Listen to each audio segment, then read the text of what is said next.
everybody, welcome to my Twitch channel, and this may go on my YouTube channel too. I'm not sure yet because things change and you know how that goes. Anyway, I'm dressed up crazy because 2021 just got here, so I'm doing a live stream and I'm celebrating the new year 2021, so I'm really excited. But I have to, for tonight's live stream, I needed to use a Fender because I'm going to be doing some disco because, I mean, come on. So I need to do some disco, right? And so I needed a disco tone, right? And so I was going to use my Fender, right? So I start playing it and it just sounds dead. My strings sound dead. So I was like, let me put new strings on before the live stream. And then I thought, you know, somebody's going to want to see how to put on strings, especially on a Fender because they have the tuning pegs reversed. So I just want to show you guys how I do that. Hopefully I don't get confused because every time I try to tune this thing, I'm like, what? Because their tuning pegs are reversed. Anyway, let me show you what I'm using. So I'm using Tedesco. These are nickel wound XLs. I usually use Pro Steels. Those are my favorites, but I have a lot of strings laying around. So because I love Tedesco and I am endorsed by them, and so they gave me a bunch of strings, and so I happen to have these. They're the right gauge. So let's talk about the gauge. 45 to 100. It's a 4-string bass, B-E-A-D. B-E-A-D. So it's just a regular 4-string bass. So I'm going to be using the 45 to 100. So 45, 65, 80, 100. It's pretty generic. It's a regular light gauge. And so you can also go up to 105s if you want like a heavier E string. So, and that's just personal preference. And I've tried both and I haven't really decided why I want to use a 105 or not. But then I have to, if you do use a different gauge, you have to then sometimes adjust your neck or at least adjust like the action. And so I don't want to, you guys know me, I don't want to mess with that stuff ever. I just want my bass to sound good, period. So that's what I do. Okay, so let's put on some new strings. All right, so Tedesco does this color coding situation where you can see, you know, they make guitar strings too, so don't hate them. But anyway, they have color coding. So you can see that we're going to use the EADG because we're a 4-string bass. So we're going to go brass, red, black, green. Okay? Ready? Here we go.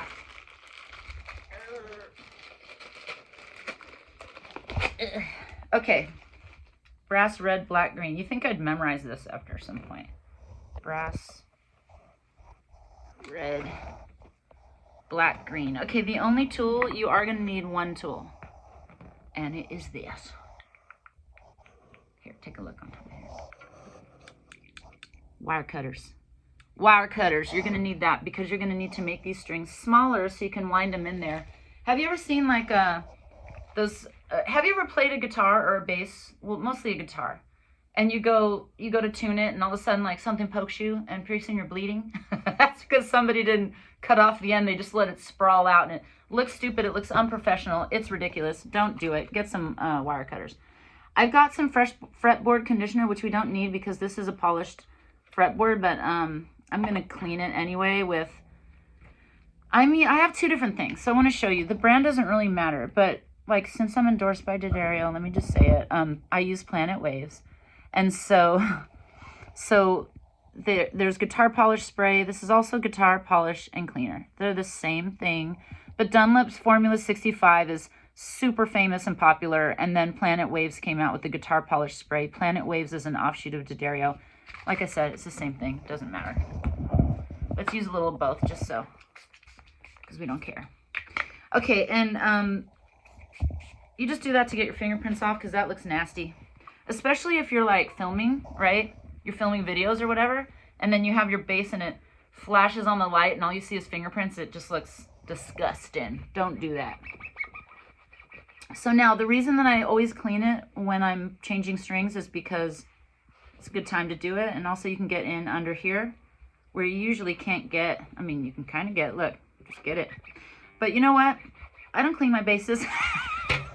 I don't clean my basses unless like I'm changing strings or unless, you know, I have like some big film shoot where I like remember to clean them. So there's that.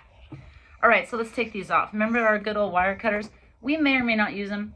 It's a bass, so it doesn't wind a lot. So I just want to, you're going to take note of this. See how there's like a couple winds on here on each one, right? So the string doesn't have to be that much longer. It has to be about 3 inches. That's what you're going to go for. So when you tune a bass, usually you tune away from you to tune it up.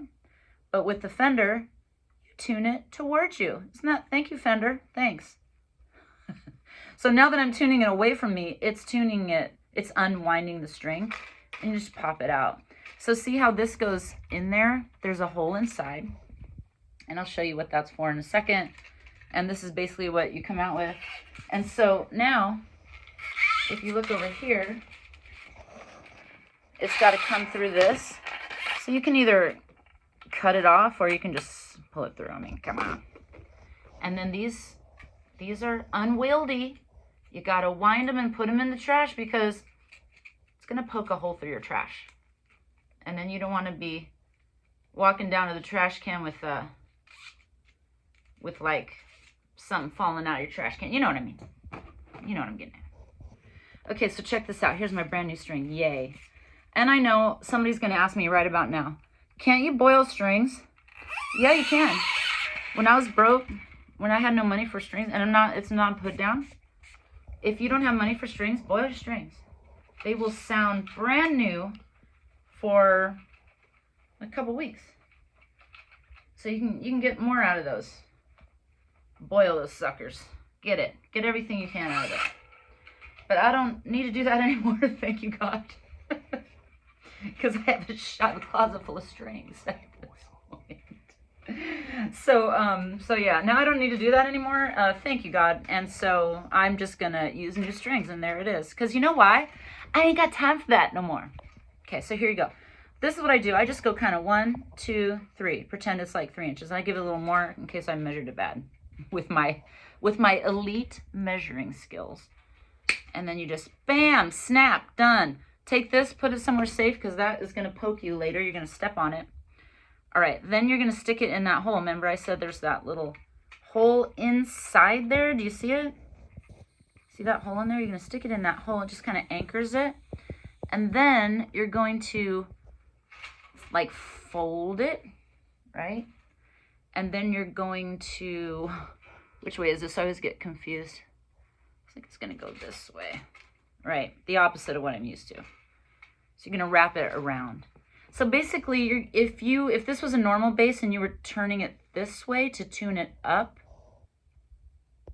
wait, this, yeah, right. Then you would wrap it the other way. I know this seems confusing, but it will make sense because as soon as you go to turn it, it won't work. In fact, I could probably just wind these the opposite and it would work totally like the way I'm used to, but whatever. I'll keep it this way in case there's some underlying reason why I should. And if you know, please tell me in the comments. I guess I will put this video on my YouTube channel. I'm figuring it out as I go. Check out the difference between the looks of these strings. These are old ass strings. I think these are the strings that came with the bass. By the way, let's talk about this bass. This is a Fender. It's a made in Mexico bass. It's like the Fender P bass. It's like the reissue of the I don't even remember. I'm not like a gear head where I'm like, it's the reissue of the 1972. Oh my God. But I think it's one of the reissues that they did, and obviously it's a honey blonde body. At least I paid attention to the name, unless that's not even the name. Who knows? Okay, but check it out. I got it on Amazon. I can't believe I got a bass on Amazon. I would never do that. But I had been wanting this bass so bad, and they're usually about like $1,200, right?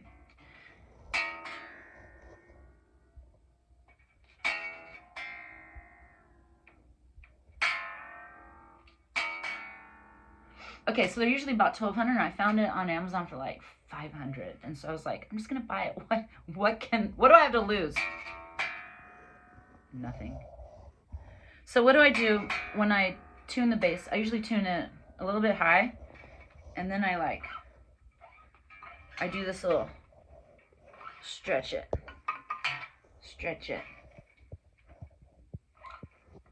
You know what? Since I'm about to play, I'm going to put these on. If you guys ever wonder why do I do this? Because when I'm playing, like my wrist often rubs against this and I get like my skin is sensitive. Okay. Stretch it. Give it a stretch.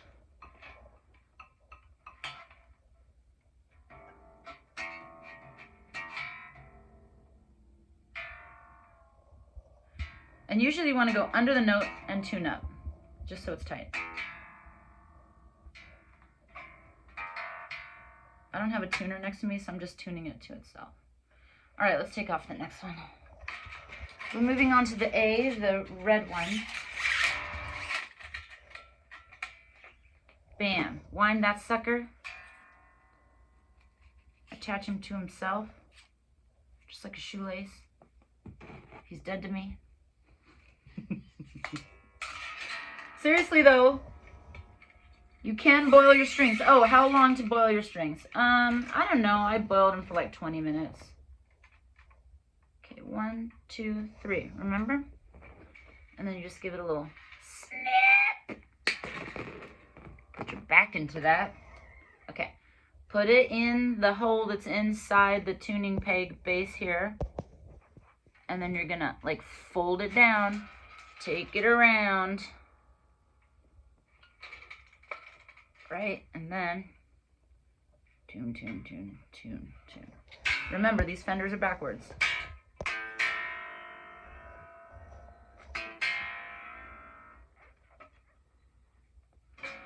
And it needs to lay in the little tooth there of the nut. Okay, so now you notice I'm taking one string off at a time, putting the other one on. Because I heard one time, and I don't even know if it's true anymore, that if you take off all your strings at once, it can affect like the neck and the truss rod and the, you know, because now all of a sudden there's no more tension on the neck all of a sudden. And the neck, it gets confused.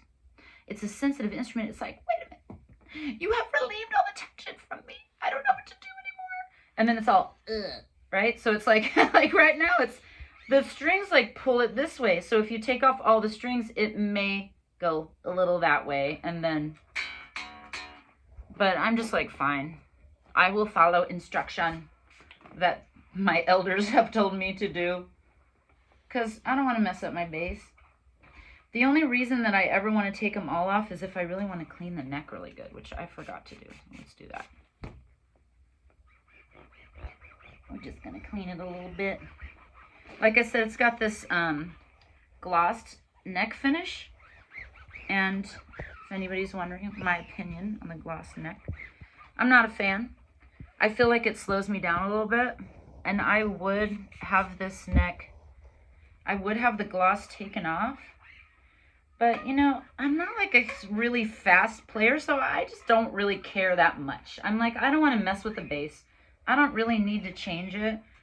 Just leave it the way it is. It's the way it came. That's the way it wants to be. That's the way it was designed.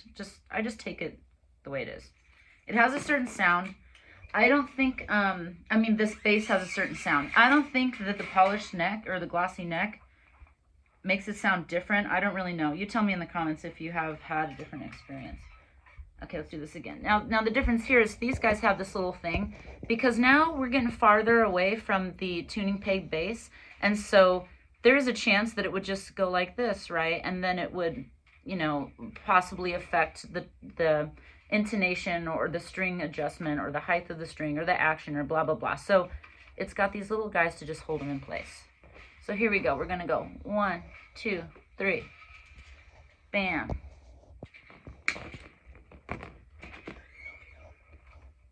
Stick him in there, fold him around, and then you want to take it under. So whatever fold you just had, you want to, or whatever like revolution you had around the tuning peg base, then you're going to go underneath the next one because your goal is to just have the string as close to the neck as you can. And you're just going to tune it. So you know those tuning peg winders that guitar players use because their strings go on and on and on and on? You don't need that for bass. How lazy are you? I mean, do you need you know what I mean? It's like, just turn it. If you don't want to use the fingers, why are you playing bass? Just saying, I am keeping it real, okay? You don't need it. Don't buy a bunch of extra shit you don't need. You know what? Save your money and buy a good bass. That's what you should do. I know, isn't it nice to take me seriously with this fucking hat? I forgot I have this hat on. Okay. Really? Okay, so I do live streams every Saturday. That's what I'm about to do. It's really exciting. And people can try to stump me. They give me bass lines to play. And I learn them on the fly. Like, I have like 2 seconds to learn. Basically, I put on the song, start playing with it. And if I can capture the bass line right then and there, then I win.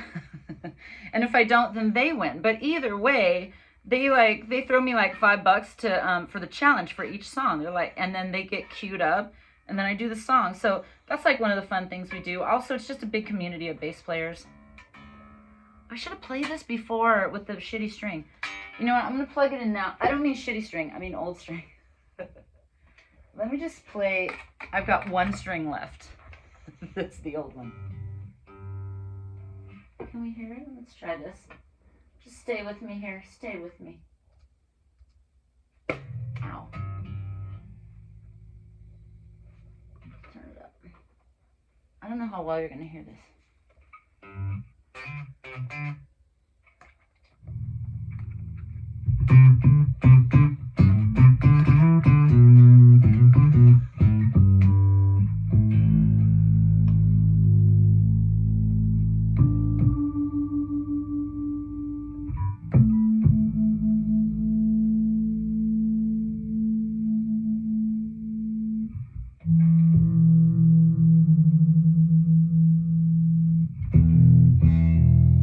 There's like an extreme compression going on. I think it's that.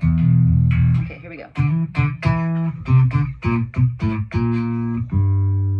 And here's the new string.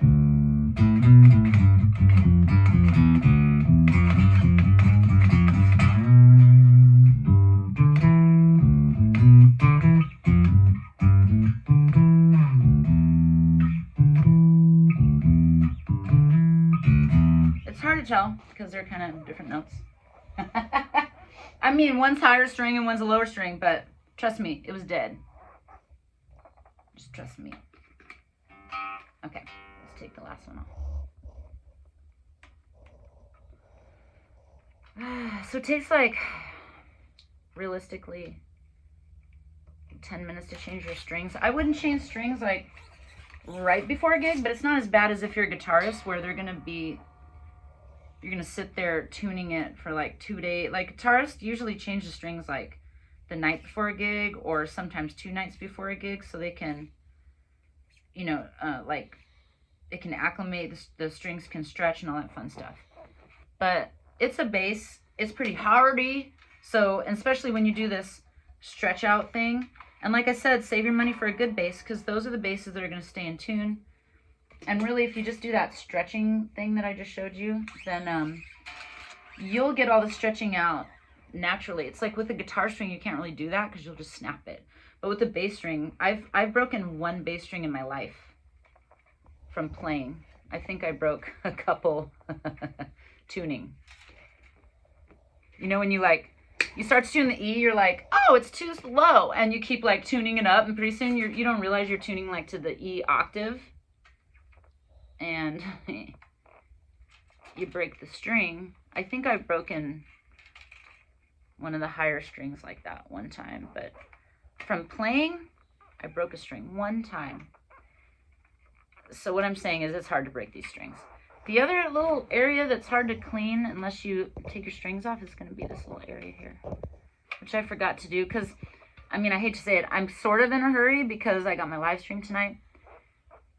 But I'm really excited about it because, as I was telling you, the live stream is full of my, like, a dedicated handful of bass players that are subs, and they come every week, and we just basically hang out. We're like a bunch of friends just hanging out, talking about bass, playing bass, learning bass lines together.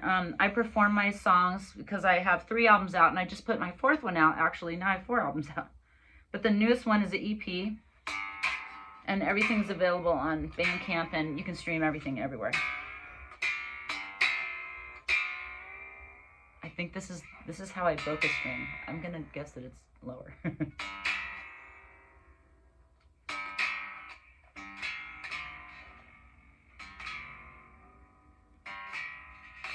I don't know. I gotta figure that out. No. I get so scared I'm gonna break it. That'd be awesome if I broke it right now on this video. It feels like I'm gonna break it, but I know I'm not. It's okay, it's okay. I'm not having anxiety. There it goes. Oh, God. All right, let's tune it. Let's tune it. I'm using,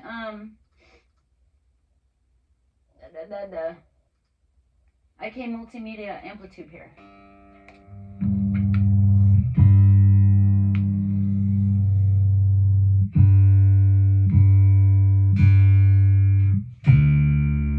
Did I stretch that puppy out? No, because I was too busy freaking out. I was going to break it.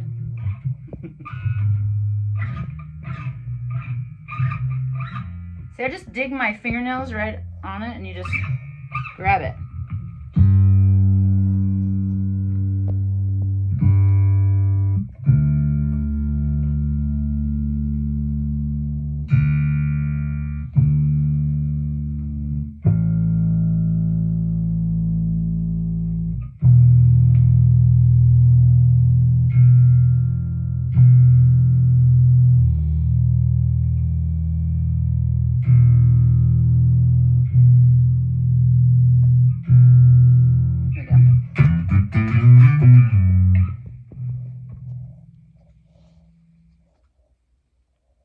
Okay, this is not the loudest bass in the world.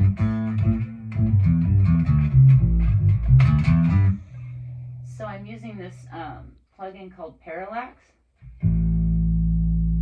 And because during the live streams I play with music and then I'm talking and then I'm singing and doing all this other stuff. So I really want the bass to be loud because it's a bass channel and I got a bunch of bass players on there and we're all interested in the bass.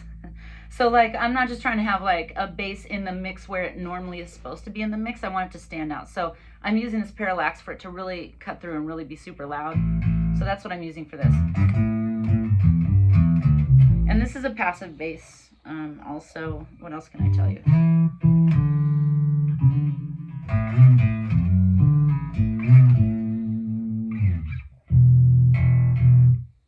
Okay, I'm ready. Guess what we're gonna learn tonight? We're gonna learn Making It. That old 70s little tidbit, little frilly, what can I call it? Little nugget. It's a tidbit little nugget and of a song. We're gonna learn a System of a Down song. You know, the genres are all over the place. And what else? We're doing another song. U2 and New Year's Day, because come on, I mean, hello. And so I wanted to use the Fender because the guy from U2, Adam Clayton, used a Fender. He used a Squier because he, I think it's like an entry-level Fender. And so I'm guessing that they were just starting out. So that's why he used it. He probably upgraded later. But on that recording, that's the bass he used. So I was like, I need to use a Fender. And then for Making It, I'm guessing they used a Fender because the Fender was basically all they used for those songs back then. And I mean, I know they used other stuff, but it was like the most popular bass to be using. And I thought I could get that real, like, neutral kind of bass sound. And System of a Down, I'm going to use a totally different bass because I have to tune it to C sharp. And I'm already bitter about that. So I'm like, I don't want to tune to C sharp. So I'm going to use a totally different bass. But this is why I chose this Fender for those songs because, you know, like all the reasons I just said. And so then I pulled it out and I'm like, oh my God, these strings sound really old. So now they're new. It's ready to go. So, okay, so then hopefully you will come check out my live stream every Saturday, 7 p.m. It's going to be every Saturday on my Twitch channel. And then that live stream will then be aired every Friday on my YouTube channel. It's going to be a replay, but I will be there to chat with everybody, you know, just to, you know, so we can talk about what's going on in the video and have fun and continue our relationship. But if you're not on Twitch, come over on Twitch. And if you're here on YouTube or you're on some other platform where this video is being aired, then you can catch my live streams on Twitch and you can see my replays on YouTube. And have a great day, and I'll see y'all later. Oh my God, my voice. Bye.